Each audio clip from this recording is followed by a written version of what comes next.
You think the CDC and WHO knew that masks work and were trying to sort of imagine that people are kind of stupid and they would buy masks in excess if they were told that masks work?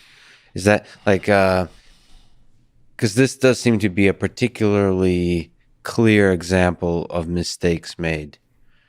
You're asking me this question? Yeah. No, you're not. What do you think, Lex? Well, I actually probably disagree with you a little bit. Great, let's do it. I think it's not so easy to be honest with the populace when the danger of panic is always around the corner. So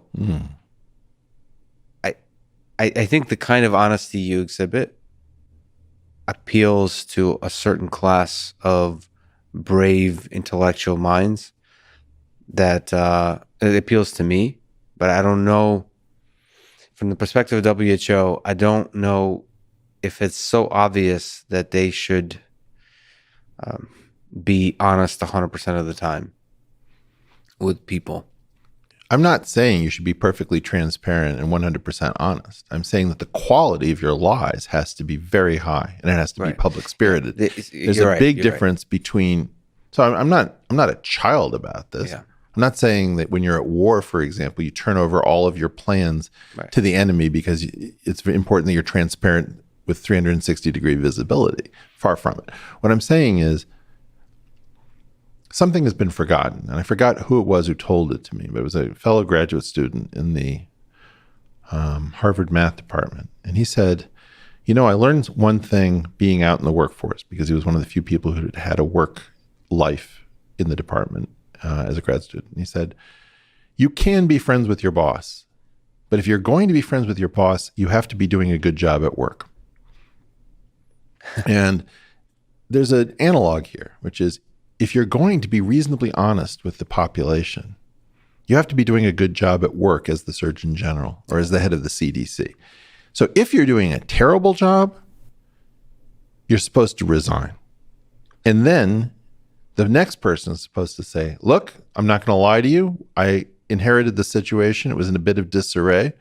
But I had several requirements before I agreed to step in and take the job, because I needed to know I could turn it around. I needed to know that I had clear lines of authority. I needed to know that I had the resources available in order to rectify the problem. And I needed to know that I had the ability and the freedom to level with the American people directly as I saw fit. All of my wishes were granted.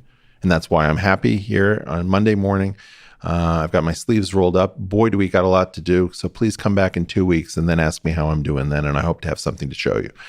That's how you do it. So why is that excellence and basic competence missing? The big nap.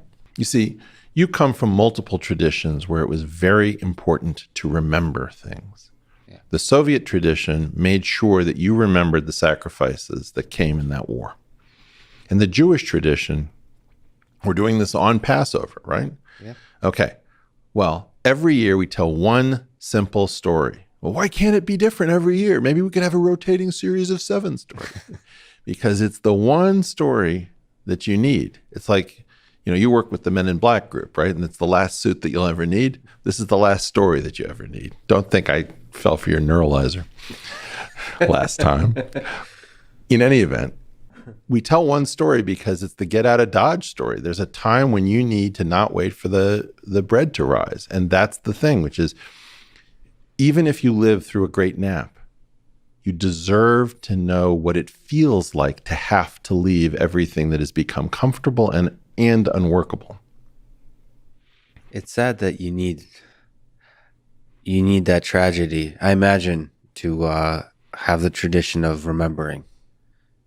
It's sad to think that because things have been nice and comfortable means that we can't have great, competent leaders, which is kind of the implied statement. Like, can we have great leaders who take big risks, who inspire hard work, who deal with difficult truth, even though things have been comfortable?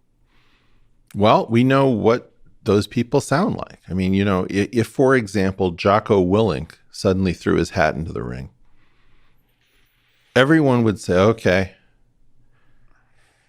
right, party's over.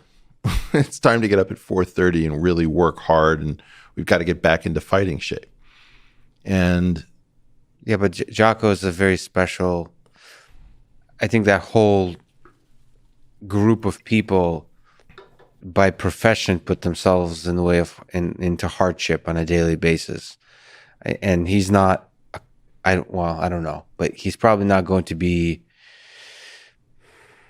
Well, could Jocko be president? okay, but it doesn't have to be Jocko, right? Like, in other words, if it was Kai Lenny or if it was Alex Honnold from rock climbing, Right, but they're just serious people. They're serious people who can't afford your BS. yeah, but why do we have serious people that do rock climbing and don't have serious people who lead the nation? That seems Because those skills needed in rock climbing are not good during the big nap. And at the tail end of the big nap, they would get you fired. But don't you think there's the fundamental part of human nature that desires to excel, to be exceptionally good at your job? Yeah, but what is your job? I mean, in other words, my point to you is, if you're a general in a peacetime army and your major activity is playing war games, what if the skills needed to win war games are very different than the skills needed to win wars, because you know how the war games are scored, and you've done Moneyball, for example, with war games. And you figured out how to win games on paper. So then the advancement skill becomes divergent from the ultimate skill that it was proxying for. Yeah, but you create. We're good as human beings to. I mean, at least me, I can't do a big nap. So at any one moment when I finish something, a new dream pops up. So Right. Going to Mars. What do you like to do? You like to do Brazilian Jiu-Jitsu. Well, first of all, I like to do everything. You like to play guitar. Guitar. You do this podcast. You do theory. You're constantly taking risks and exposing yourself, right? Why? Because you got one of those crazy, I'm sorry to say it, you got an Eastern European Jewish personality, which I'm still tied to. And I'm a couple generations more distant than you are. And I've held on to that thing because it's valuable to me. You don't think there's a huge percent of the populace, even in the United States, that's that? It might be a little bit dormant, but Do you know Anna Khachian from the Red Scare podcast?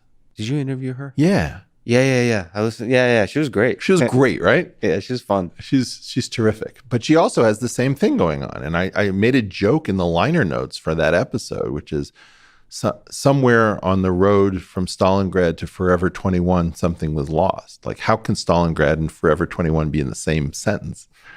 And, in part, it's that weird thing. It's like trying to remember. Even words, like I'm in Russian and Hebrew, things like, it's like what pomyat and liskor, these words have much more potency about memory. And I don't know. I think there's still a dormant populace that craves leaders on a small scale and large scale, and I hope to be that leader on a small scale. And I think you, sir, have a role to be a leader. You kids go ahead without me. I'm gonna do a little bit of weird podcasting. See, now you're putting on your Joe Rogan hat. He says, I'm just a comedian. Oh, no, I'm you not. Say, I'm just No, it's not that. If I say I want to lead too much because of the big nap, there's like a group, a chorus of automated idiots. Mm-hmm. And their first thought is like, I knew it. This was a power grab all along. Why should you lead? Just like, and so the idea is you're just trying to skirt around, not stepping on all of the idiot landmines. It's like, okay, so now I'm going to hear that in my inbox for the next 3 days.